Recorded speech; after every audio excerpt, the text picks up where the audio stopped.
भोपाल के एसडीएम कार्यालय में आज फिर से एक बिल्डर के खिलाफ कॉलोनी वासी शिकायत लेकर पहुंचे। उनका कहना है कि कॉलोनी में पिछले 4 दिनों से बिल्डर द्वारा पानी की सप्लाई बंद कर दी गई है एवं मूलभूत सुविधाओं से भी पूरी कॉलोनी वंचित है। एक लंबा अरसा हो चुका है कॉलोनी को बने हुए, उसके पश्चात भी कॉलोनी अभी तक समिति को हैंड ओवर नहीं की गई है। इस संबंध में जब अधिकारियों से बात की गई तो अधिकारी मौके पर मौजूद रहे और उनका कहना था कि समस्याओं का निराकरण करने के ही वापस लौटेंगे। अब सवाल यह उठता है कि कब तक इस प्रकार की मनमानी बिल्डरों द्वारा चलती रहेगी और आम जनता को परेशान होना पड़ेगा। कब यह समस्या से आम जनता निजात पाएगी। बिल्डर योगेश जैन इस पूरे मामले पर दूरी बनाते नजर आए एवं उनका कहना था कि सारी समस्याओं को सुलझा दिया है, मगर रहवासी अभी भी अपनी परेशानी और अपना दर्द बयां करते नजर आए। साथ ही पंचायत के सचिव से जब इस समस्या को लेकर बात की गई तो उनका कहना था कि पूरी कॉलोनी ही समस्याओं का अंबार है। यहाँ तक कि कचरा गाड़ी के लिए भी पंचायत द्वारा व्यवस्था की गई है, जिसका शुल्क कॉलोनी वासी खुद व्यय कर रहे हैं। कॉलोनी में जो 10% अपार्टमेंट गरीबों को दिया जाना था, उनकी भी जानकारी पंचायत के पास उपलब्ध नहीं थी। बिल्डर के 2 और प्रोजेक्ट कृष्णा कैंपस जो कॉलोनी फैमिली के सामने है एवं वंदना विहार जी खुराना गांव जैन मंदिर के सामने है, वहां पर भी कार्य सुचारू रूप से चालू है। अब देखना यह होगा कि जब पहले ही प्रोजेक्ट में कोई सुविधा नहीं दी जा रही है तो बाकी 2 प्रोजेक्ट जो चल रहे हैं, क्या सरकार उन पर भी लगाम कसेगी या और भी लोग इन परेशानियों का सामना करते रहेंगे। क्योंकि कॉलोनी के फेज 1 में जो समस्या है उससे अधिक फेज 2 में समस्या है। ना ही बाउंड्री वॉल है, ना ही गार्डन बनाया गया, ना ही वाटर टैंक, ना ही कोई सुरक्षा की व्यवस्था। देखना यह होगा क्या प्रशासन कार्रवाई करता है या हर बार की तरह इस बार भी जनता ही परेशान होती रहेगी। तो असुविधा होती होगी बच्चों को खेलने के लिए। ये तो अभी हुआ है, ये तो अभी इसको क्लीन किया है, पेड़ लगा रखे थे। तो यहाँ पे बाउंड्री वॉल भी नहीं है, तो क्या कारण है? यहाँ पे चोरी वगैरह भी ज्यादा होती होगी क्या? हाँ, होती है। मिलने बटोरने वाले सुबह से चक्कर लगाते हैं कि बस देखो मौका जहाँ से जो मिले वो उठा। सब बीन के ले जाते, कुछ अपना पड़ा रहता तो। महोदय, आपका परिचय? मेरा नाम नीलेश जोशी है। शांतिनाथ बिल्डर्स नाम से शांति इनक्लेव फेज 1 फेज 2 ग्राम मोरगा, ग्राम पंचायत चंदूखेड़ी, तहसील हुजूर भोपाल में एक डेवलप कर रहा है। योगेश जैन नाम से बिल्डर है। उसके द्वारा पानी का बिल्कुल अनियमितता रूप से प्रदान किया जा रहा है और रिसेंटली पिछले 4 दिनों से उसने पानी को कट कर दिया, ये कहकर कि जब अगर आप प्रत्येक घर से 500 रुपये अगर हमें नहीं प्रदान करेंगे तो हम आपको पानी की सप्लाई नहीं देंगे।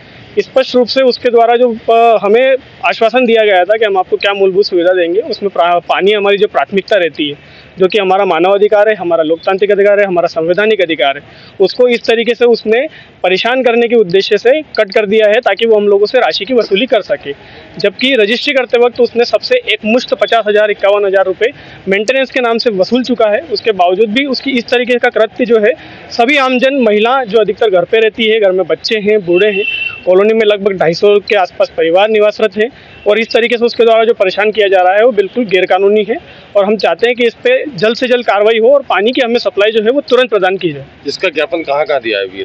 हमने इसका ज्ञापन अभी कलेक्टर महोदय को दिया है, तहसीलदार महोदय से और एसडीएम साहब से हमारी चर्चा हुई है, उन्होंने आश्वासन दिया है। नायब तहसीलदार साहब हमारे साथ इंस्पेक्शन पे चल रहे हैं कॉलोनी में और आगे की कार्रवाई जो भी है वो ऑन द स्पॉट उन्होंने बोला है कि वो करेंगे। जो मेंटेनेंस का चार्ज लिया है आपकी कॉलोनी वासियों से, उसकी कोई रसीद वगैरह दी है क्या उसमें? नहीं, मेंटेनेंस चार्ज वो वसूलना चाह रहा है। कुछ लोगों से उनके आदमी जो है जो डरा धमका के उन लोगों ने वसूला किया है, क्योंकि इनोसेंट लोग हैं वहाँ पे जो निवास रहते हैं, उनको लगा कि भाई मेंटेनेंस के नाम पे पैसे देना चाहिए तो उन्होंने प्रदान कर दिए। जो रिसेंटली पिछले 1-2 महीने में कॉलोनी में शिफ्ट हुए हैं उनको कुछ जानकारी नहीं होगी, इस कारण से उन्होंने प्रदान कर दिए और अब वो भी यही प्रश्न उठा रहे हैं कि जब पैसे हमने दे चुके हैं तो फिर हमें पानी की सप्लाई क्यों नहीं की जा रही।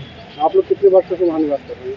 हम लगभग 5 वर्षों से वहाँ पे निवास कर रहे हैं। कॉलोनी लगभग 2013 से वो डेवलप करता जा रहा है और आज दिनांक तक उसकी कॉलोनी अभी तक डेवलप नहीं हो पाई है।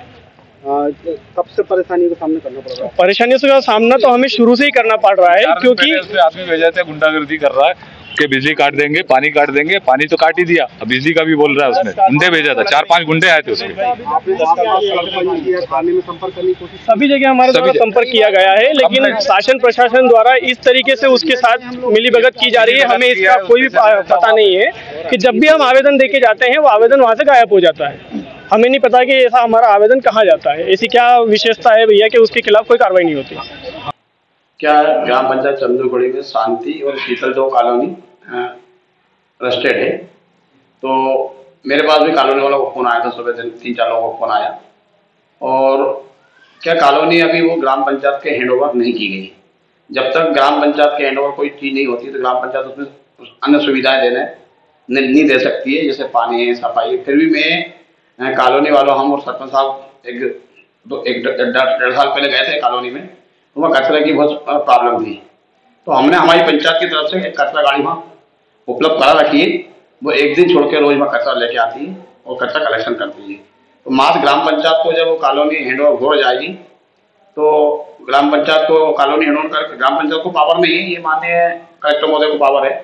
तो मेरे पास कॉलोनी के जो मैनेजर उनका फोन आया था, वो आज आवेदन भी उन्हें मेरे ग्राम पंचायत को दिया। तो मैंने उनसे बोला भाई ये आवेदन हमें मत दो, आप माननीय कलेक्टर महोदय को आवेदन दीजिए और एसडीएम साहब को दीजिए, वहाँ से विधिवत कार्रवाई होकर कॉलोनी हैंडओवर की जाएगी। उसमें क्या है, कॉलोनी में क्या होता है कि ये 2013-14 में कॉलोनी बन के तैयार हुई है। तो उस टाइम पे एक नियम था ग्राम पंचायत से अनुमति लेने का। तो उस टाइम पे क्या है, 10% मार्जिन प्लाट रखे जाते थे। तो वो प्लाट मार्जिन प्लाट है कि नहीं है गरीब वर्ग के लिए। अब वो सारी प्रक्रिया कलेक्टर महोदय के संज्ञान आने के बाद में एसडीएम साहब के द्वारा किस प्रकार से कार्रवाई की जाती है, और कार्रवाई होने के बाद में जब वो ग्राम पंचायत को हैंडओवर करेंगी तो ग्राम पंचायत उसमें सफाई करेगी, पानी की व्यवस्था करेगी। मगर पानी की सबसे बड़ी प्रॉब्लम है अभी, क्योंकि जो बोर है वो कॉलोनी का बोर सूख गया, वो प्राइवेट बोर से पानी टंकी में डाला जा रहा है। तो 4-5 दिन से वो पानी बंद है। मेरे पास भी आज कॉलोनी के 4 लोगों को फोन आया था। मैंने उनसे बोला कि मैं ये अपनी तरफ से पंचायत सचिव होने के नाते सरपंच साहब से बात करके टैंकर की व्यवस्था करवाने का मैं प्रयास कर रहा हूँ। अगर मुझे टैंकर मिल जाता तो 1-2 टैंकर हम लगाएंगे, जबकि वो कॉलोनी हमारे हैंडओवर नहीं है, मगर हमारे ग्राम पंचायत के अधीन होने के कारण से हमारी एक मानवता बनती है कि उस कॉलोनी वालों का, अभी क्या हमारे अधिकांश लोगों का हमारी ग्राम पंचायत की मतदाता सूची में नाम भी नहीं है। वो अधिकांश जो कॉलोनी में लोग निवास करते हैं वो बाहर के हैं, कोई भोपाल का है, कोई नरसुल्लागंज का है, कोई रायपुर का है, कोई रीवा का है, कोई छतरपुर का है। तो मैंने उन लोगों से बोला कि जब आप यहाँ रहने लगे हो तो आप विधिवत यहाँ वोटर लिस्ट में नाम जुड़वाइए, और जब वोटर लिस्ट में आपका नाम जुड़ेगा तो समर आईडी में आपका नाम जुड़ेगा, आप यहाँ के पूर्ण रूप से निवासी बनोगे। तो वो मोरगा जो गांव है वीरान, जहाँ कॉलोनी स्थित है, तो वो एक आबादी में घोषित हो जाएगा, आवास में घोषित हो जाएगा, और हम कुछ सरकार से जो भी स्कीम बनी काम कर सकता है। बात करें कॉलोनी में जो 10% एरिया खरीदने के लिए निर्धारित किया गया था, उस जमीन में कुछ डिस्प्यूट नजर आ रहा है कॉलोनी में, कहीं ना कहीं वो जमीन भी बिल्डर द्वारा अधिग्रहित कर ली गई। नहीं, वो बंधक प्लाट रहते थे और वो माननीय कलेक्टर महोदय या एसडीएम महोदय के अनुशंसा से ही बंधक से मुक्त होते थे।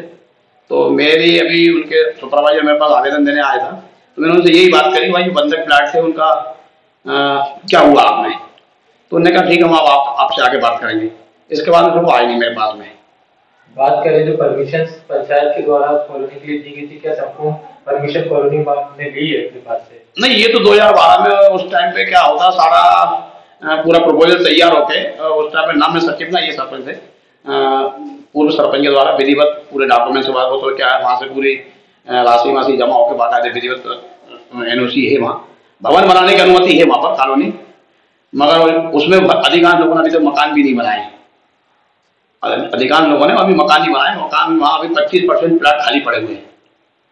तो रही सवाल कॉलोनी के लोगों की पानी की और अन्य समस्या की, तो वो अभी जो कॉलोनी का इंचार्ज है उसको करने की जवाबदारी उसे करना चाहिए, क्योंकि मैंने सुना कि मेंटेनेंस चार्ज भी वहाँ ले रहा है 500 रुपये महीने के हिसाब से। मैंने वहाँ के लोग बता रहे हैं 500 महीने से मेंटेनेंस चार्ज भी दे रहा है, साफ सफाई का पैसा दे रहा है, लाइट का भी दे रहा है, ये उन्होंने बताया।